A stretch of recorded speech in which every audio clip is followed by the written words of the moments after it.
अस्सलाम वालेकुम। Today is our third lecture of module 2। इसमें हम सेटिंग्स डिस्कस कर रहे थे अपनी। तो अभी तक जो हमने डिस्कस कर चुके हैं सेटिंग्स के अंदर, हम प्लान लास्ट टाइम डिस्कस कर रहे थे। हमने अपनी वीडियो को ब्रेक करना होता है क्योंकि मैंने कहा कि काफी बड़ी वीडियो हम नहीं बनाएंगे, हम वीडियो को शॉर्ट पार्ट्स में रखेंगे ताकि आप इजीली उसको अंडरस्टैंड कर सको। ठीक है। अब तक हमने जो डिस्कस किया है उसके अंदर हमने शॉपिफाई प्लान, हमने इसमें जैसे एक पेमेंट लगाई और शॉपिफाई का बेसिक्स प्लान जो है वो बाय कर लिया। जो अगर आप देखो आपको स्क्रीन पर नजर आ रहा होगा $25 पर मंथ है। अभी हमें $1 का पड़ा है जस्ट फॉर वन मंथ। ठीक है। अब हम बात करते हैं, हम थोड़ा सा आगे बढ़ते हैं। हमारे पास उसके बाद बिलिंग का ऑप्शन आ जाता है। बिलिंग मतलब जितने भी आपके पास पेमेंट्स जो आप प्लान की दे रहे होगे, जो भी इसमें कार्ड पेमेंट लगी हुई होगी, तो वो यहाँ पे आपके पास शो हो रही होगी कि आपके पास जितने भी इनवॉइसेस जनरेट हुई होंगी वो सारी की सारी यहाँ पे आपके पास आ रही होंगी। ठीक है। हम सेटिंग से बाहर आ गए। ये आपके पास जैसे हम यहाँ पे बिलिंग के ऊपर क्लिक करेंगे तो आपके पास पूरी बिलिंग की इंफॉर्मेशन आ रही होगी। जैसे आपके पास यहाँ पे जो भी पेमेंट हमने लास्ट की है वो हमें यहाँ पे शो कर रहा है। ठीक है। बिलिंग्स के अंदर ये इन्फॉर्मेशन आ रही है। उसके बाद हमारे पास यूजर इन्फॉर्मेशन आ जाते हैं। अगर आप इसमें कोई एडिशनल यूजर ऐड करते हो या अपनी ऑनरशिप किसी को ट्रांसफर करते हो तो आप यूजर इन्फॉर्मेशन यूज करते हो। ठीक है। या फिर आप कोई प्लान, अभी आपके प्लान के अंदर स्टाफ अकाउंट जैसे हमने डिस्कस किया था कि हमारे पास 5 स्टाफ अकाउंट्स मिल जाते हैं, 10 स्टाफ अकाउंट्स मिल जाते हैं। तो स्टाफ अकाउंट्स अभी हमारे पास 0 है क्योंकि हमारे पैकेज के अंदर स्टाफ अकाउंट्स नहीं है। ठीक है। और कोलैबोरेट नहीं किया हुआ मतलब जैसे आपने किसी डेवलपर या जो भी कोडिंग्स के हिसाब से अगर आप किसी को अपना डैशबोर्ड शेयर करते हो तो आप कोलैबोरेट करते हो उनसे। ठीक है। इसके अंदर कोलैबोरेशन के अंदर आप यहाँ पे बंदों को इनवाइट कर सकते हो, आप उनको कोलैबोरेट कर सकते हो। जैसे आपने कहा किसी से काम करवाना है अपनी वेबसाइट के ऊपर, तो यहाँ पे जितने भी स्टाफ लॉगिन्स होंगे उसकी डेटा यहाँ पे शो हो रहा होगा कि कौन स्टाफ आपका लॉगिन है और किस आईडी से लॉगिन है। ठीक है। अब यहाँ पे हमारे पास आ जाता है पेमेंट्स का जब हम बात करते हैं तो यहाँ पे हम पेमेंट कर रहे हैं कि जो आपके अकाउंट के ऊपर पेमेंट्स आएंगी। ठीक है। जैसे पेमेंट प्रोवाइडर्स होते हैं, अब बहुत सारे पेमेंट्स प्रोवाइडर होते हैं। जैसे यहाँ पे अगर हम देख लें तो हमारे पास देखेंगे हमारे कंट्री में हर कंट्री के अलग होता है। इसमें देख लेते हैं हमारे पास कौन कौन से गेटवेज ओपन है। ठीक है। अब यहाँ पे देखते हैं तो हमारे पास यहाँ पे फॉर टेस्टिंग है। ठीक है, बोगस। इसके बाद देखें आपके पास एक ये पेमेंट गेटवे है जिसको आप यूटिलाइज कर सकते हैं, सपोर्ट करता है। ये आपके पास सपोर्ट करता है। एक ओशियन पेमेंट आपके पास सपोर्ट करता है। तो जहां पे आपको सपोर्ट्स लिखा हुआ है वो आपके पास सपोर्ट है। आप देखें जैसे अनअवेलेबल इन योर कंट्री आ गया। ठीक है। तो बहुत सारे ऐसे पेमेंट गेटवेज होंगे जैसे ई पे नहीं करता आपके पास, मर्चेंट सॉल्यूशंस नहीं करता। ठीक है। बहुत सारे ऐसे पेमेंट गेटवेज होंगे जो आपके पास वर्क नहीं कर रहे हैं। ठीक है। जैसे स्प्राइट भी हमारे पास नहीं करता। तो जो हमारे पास वर्किंग करता है आप उसके पास जाके पहले अपना अकाउंट क्रिएट कर लोगे और फिर इसको यहाँ से आके कनेक्ट करोगे थर्ड पार्टी। ठीक है। थर्ड पार्टी पेमेंट्स प्रोवाइडर्स होते हैं। अब इसके बाद हम अगर बात करते हैं तो यहाँ पे आपने कहा कि जो ज्यादातर जो चलता है वो हमारे पास पेमेंट जो मोड है वो कैश ऑन डिलीवरी का है। ठीक है। जब हम यहाँ पे बात करते हैं तो ऐड पेमेंट्स मोड के अंदर जैसे ही हमने यहाँ पे सेटिंग कर देनी है, ऐड पेमेंट मोड के अंदर हमने कहा कि हम पेमेंट मोड ऐड कर रहे हैं। ठीक है। सॉरी, यहाँ से नहीं हम करेंगे, हम इसको यहाँ पे मैनुअल पेमेंट मेथड जो है हम इसको यहाँ से ऐड करेंगे। हमने जैसे यहाँ से ऐड किया, हमने कहा कैश ऑन डिलीवरी। यहाँ पे हमने कहा कि कैश ऑन डिलीवरी पे जैसे हमने क्लिक किया तो हम यहाँ पे इसको एडिशनल डिटेल्स जो भी आप देना चाह रहे हो, आपने कहा कैश ऑन डिलीवरी। ठीक है। जो भी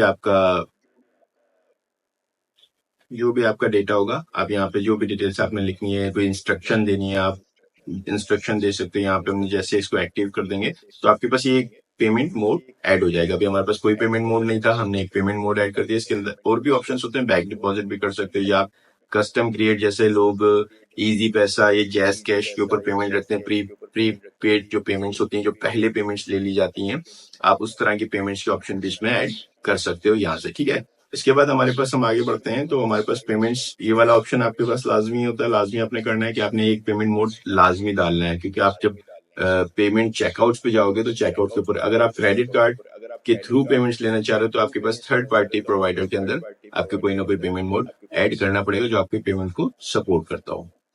ठीक है। उसके बाद हमारे जाते हैं पेमेंट के बाद चेकआउट्स। अब बाकी सेटिंग्स हमने छेड़नी नहीं है, हम सिर्फ देख रहे हैं कि इन सेटिंग्स में क्या है। हमने जिससे सिर्फ एक पेमेंट मोड के अंदर एक चीज ऐड कर दी, स्टोर सेटिंग में कर दी और प्लान में। अब बाकी चीजों में हमने छेड़ना नहीं होता। कोई चीज को हमने जो जैसी एज इट इज है बाय डिफॉल्ट सेटिंग हमने वैसी रखनी। हाँ, अगर आप कोई सेटिंग को कस्टमाइज करना चाहो तो फिर आपके पास ऑप्शन होता है कि आप वहां से कर सकते हो। जैसे चेकआउट्स के अंदर आ रहा है कस्टमर कॉन्टेक्ट मेथड आ रहा है, ठीक है। इसमें आपके पास इसमें फोन नंबर और मतलब वो कह रहा है कि क्या क्या चेकआउट करते वक्त डिटेल्स आपके पास आएंगी, फोन नंबर और ईमेल, या आपने कहा जस्ट ईमेल आ जाए तो आप यहाँ पे रिक्वायर्ड कस्टमर लॉगिन, आप कह रहे हो कि भाई पहले चेकआउट से पहले उसको लॉगिन करना लाजमी रिक्वायर्ड, वैसे ऐसे कस्टमर्स जो होते हैं इसमें आपका भी बड़ा प्लेटफॉर्म नहीं है। जब आपका थोड़ा सा बड़ा प्लेटफॉर्म बन जाता है तो आप कस्टमर चेकआउट को लगा सकते हो कि भाई जब तक चेकआउट नहीं करोगे, जब तक अकाउंट क्रिएट नहीं करो। बड़े जितने भी प्लेटफॉर्म्स हैं, आप जितने भी बड़े प्लेटफॉर्म देख लो पाकिस्तान में, जैसे दराज देख लो या अमेजोन देख लो या ईबे देख लो, आप जब तक वहां पे अकाउंट क्रिएट नहीं करते आप वहां पे कुछ भी शॉपिंग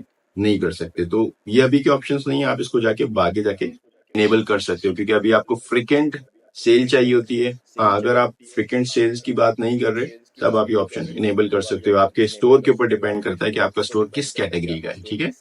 अब यहाँ पे कस्टमर इन्फॉर्मेशन में जो चीजें रिक्वायर्ड हैं, आपने कहा ओनली रिक्वायर्ड लास्ट नेम आ जाए या required first name last name आ जाए, क्या चीज इंक्लूड हो क्या चीज इंक्लूड नहीं हो, यहाँ पे सारी चीजें आ रही हैं, ठीक है। मार्केट ऑप्शन के अंदर आपने कहा कि भाई ईमेल का जो ऑप्शन है वो प्री सिलेक्ट हो या नहीं हो, एसएमएस हो या ना हो, टिपिंग टिप जो होती है आपने कहा कि टिप का ऑप्शन हो या ना हो, तो आपके पास यहाँ पे सारे ये ऑप्शन होते हैं। इसको बाय डिफॉल्ट ही रखना होता है, ठीक है। हम इनकी सेटिंग्स को नहीं छोड़ेंगे क्योंकि सेटिंग्स हुई भी होती है ऑलरेडी, ठीक है।